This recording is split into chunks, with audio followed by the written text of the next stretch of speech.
This is so terrible. I'm so not prepared to be doing this. I'm using my phone like on a mirror, and really don't have equipment, and I you know, work with what you got, right?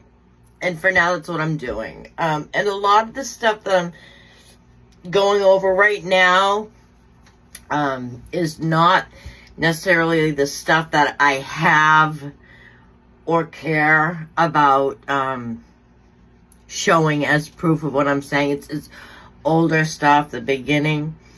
And although I might have some things, like I might have some of me and Brian's letters somewhere. I don't know where they are, but they're probably here somewhere. I don't really think I need to show that, you know, to prove that we wrote together. We wrote to each other. You can believe that. He would admit that. You know, shit like that. Some of the old phones that we had and stuff, which would have pictures, I tried to find, and unfortunately, it's so old. So, you know, it's more the newer stuff is what I'm worried about as my proof. So I'm just going to keep going for now, just telling the story, recording it on my phone, and not doing a bit of editing. Gotta start somewhere. So, where were we at? We were at Brian and I reconnecting after many years of being apart, and what had happened to me, which I didn't go into detail about. Maybe at some point I will tell that story, because when I say I was like one of the last people that anyone would have imagined that I ended up where I did, I'm not kidding. Like, I mean, I was a straight A student. Every year I got academic awards, like not just one, many. I spent I had this IQ test, and they sent this letter to my mother saying, you have a gifted child. And I spent 3 years in a special school for really smart kids. And I think there was only like 6 other kids in my whole school who got to go on to this special school. And I remember that school. It was awesome. I loved the teachers. It was great. I think, I don't know, maybe I don't know how many days per week they would bus us to the different school and take us out of regular school. It was no surprise. I mean, all my teachers, I was the pet a lot. My teachers just were always gush about me to my mother, how I could write. I swear to God, my 5th grade teacher, no shitting you, told my mother, when I am going to bed at night, I'd rather read your daughter's stories than the novels I have. He said that. Anyways, I'm not trying to like brag. I'm not. I'm just explaining. I wasn't no dummy, you know. When I was 9 years old, I was trying to write a book, and I would get some written, and then I'd be on the phone with my grandmother reading it to her. She just loved that. She couldn't wait till the next installment, you know. Oh man. These things, they're sad. They're sad to remember.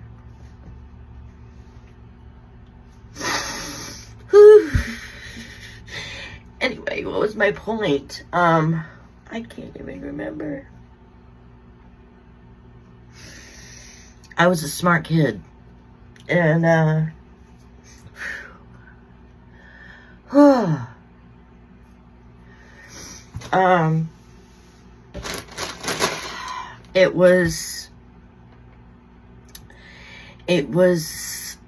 excruciatingly sad and unbelievable to realize where I ended up with all of that potential. With all of that potential. And this is why I say, if it hadn't been for those medications that were given to me by my doctor, who I trusted, why did they give them to me? I'll tell you why. I had endometriosis, and it was so painful. So fucking painful. Every month I'd be on the floor in agony. A couple times I, honest to God, thought I must have burst an ovary. I must have. That's how painful it was. Rushed to the ER. Pain. So for that pain, they gave me 2 medications that were highly addictive. Highly. What's interesting is it wasn't the first time I had been prescribed those, but the first time I was single mother, it just was a whole different situation, and there was no way for me to continue to get more, and I don't think I even tried. I didn't need it. Wasn't a problem. But years later, as it's a much more serious problem, and I needed them for a longer period of time, and then to couple with that, my situation in the relationship I was in, which I was miserable. I just was miserable. I had no business being in that relationship. And it was a welcome thing to just take a pill and not have to think about anything. Not have to think about how miserable I was because of the choices I had made to be with this person. I'm not saying that person was a bad person. They just were bad for me. They weren't the person for me. So that, it was a recipe for disaster, basically. And there's a lot of stuff that I could tell you about it, but I think that's all you really need to know at this point, is that it happened. There's reasons why it happened, in my opinion, and it did not take long to take everything I fucking had, my self-confidence, my every material thing, just everything. I'm not, okay, at one point, here's a little side story for you. It's not really a side story, but I'm just gonna tell it now. I was homeless, carless, I had nothing, nothing, and I had nowhere to go. I just recently lost this shitty place that I had been able to stay at. And I was walking the streets of my hometown crying because I didn't know what I was going to do. Didn't know what I was going to do. On the main street, I'm walking, crying. And a man is coming up to me. He's walking towards me. And this is all I remember about it. He asked me what was wrong. I told him what was wrong. And he said, "You can come with me. Come with me." And I went. That happened. I thank that person because he saved me.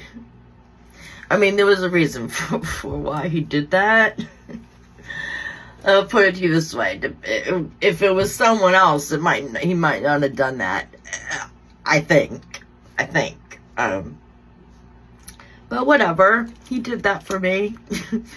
Just to give you an idea, of where addiction can lead a person who has it all, who can do it all. It does not discriminate, people. It doesn't. And that's why I'm so angry that the people who created that pill and fill their pockets by, selling that pill. And it very quickly can lead to people's lives being ruined. Children and parents separated, whole families separated, just huge loss, whether it's, the person's life and everything they had, or their actual life, which happens all the time. You know that. I mean, every day, how many people addicted to opiates die every day? And how many of them got there because of a prescription that was supposed to not hurt them, but help them, and winds up taking their life?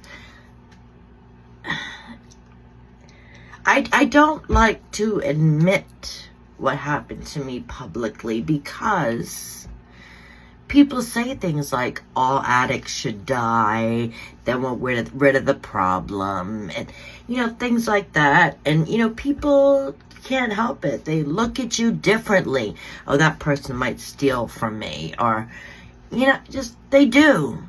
And I can gladly, happily say that I'm not using opiates at this time. I have managed to get myself out of that hole that I was in at one point. I had more children, and obviously, to raise children right, you have to be healthy, especially in that way. So I don't even like to admit that it was me in the past. I never stole from anyone that I remember. Never did. And it doesn't matter.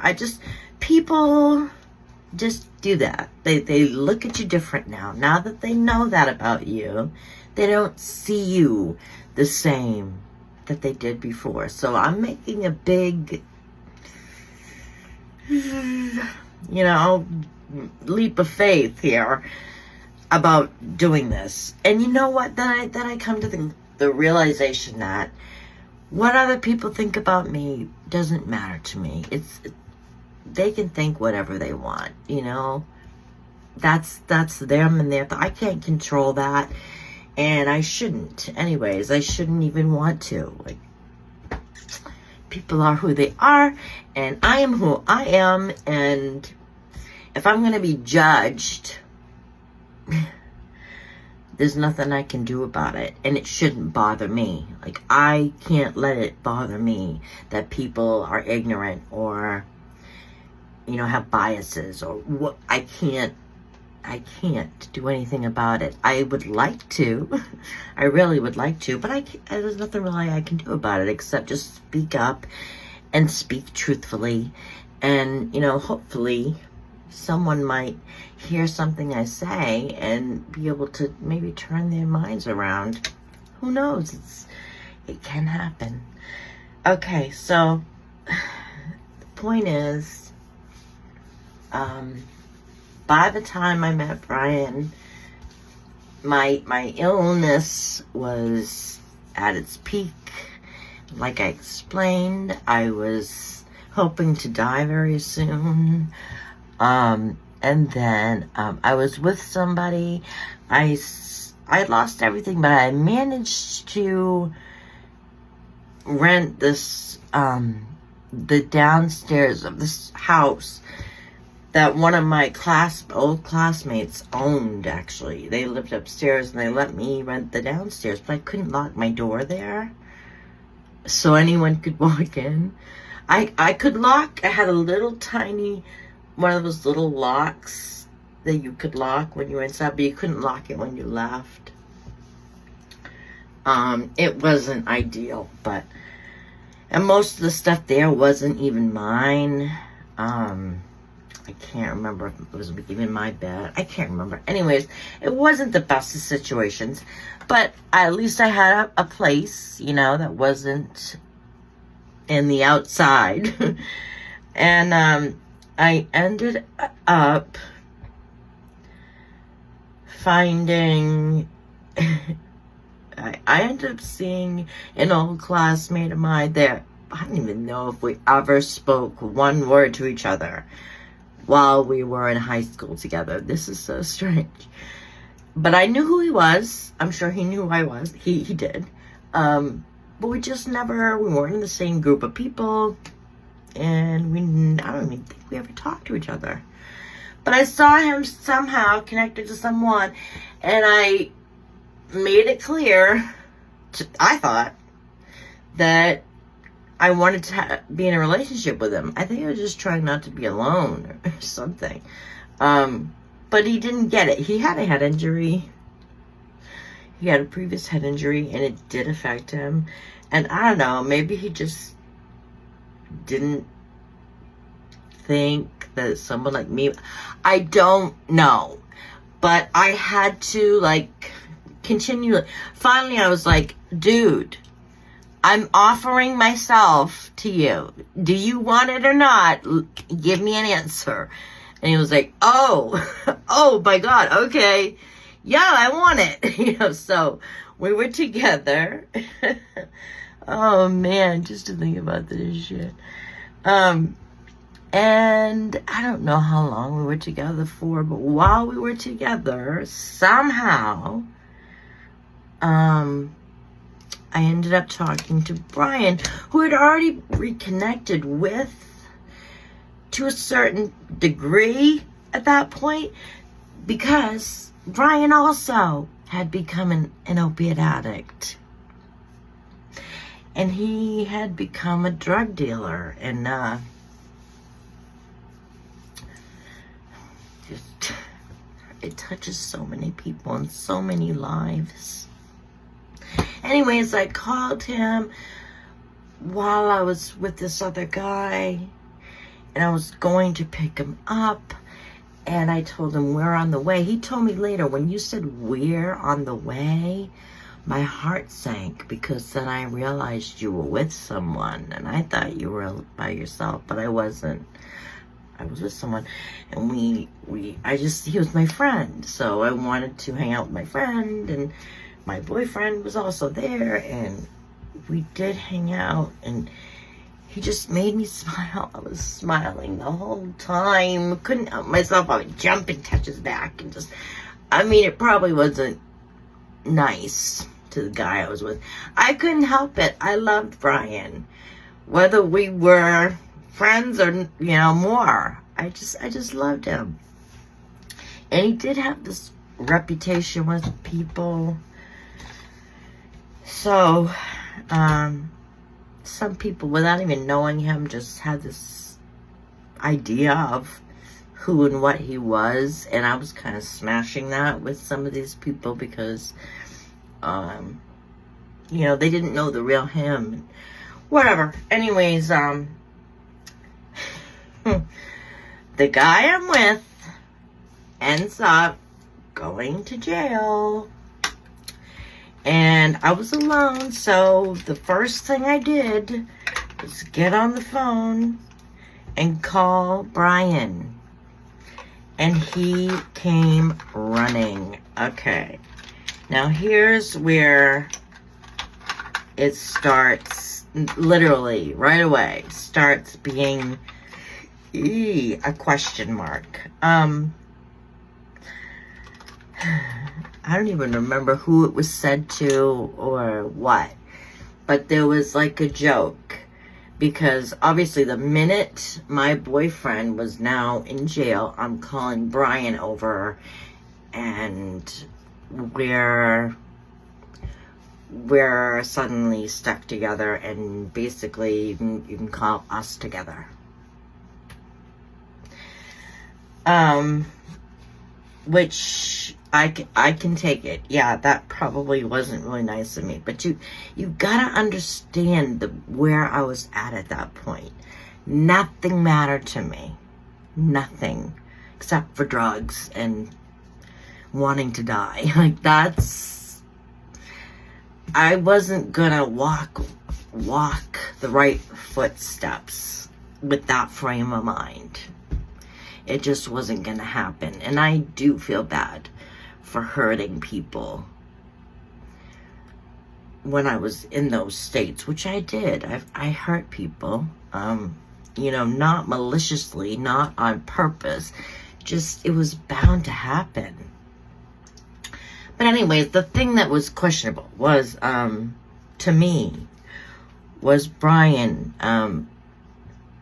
He said, now it's my turn with me. Like, everybody was gonna get a turn, but right now it was his turn. And it was a joke. Okay? And maybe it did seem like that, and it was an appropriate joke. But even so, you know, it probably shouldn't have been said, at least in my earshot, if he wanted me to feel respected. And let's remember, he's also a drug addict. When drugs get involved in things,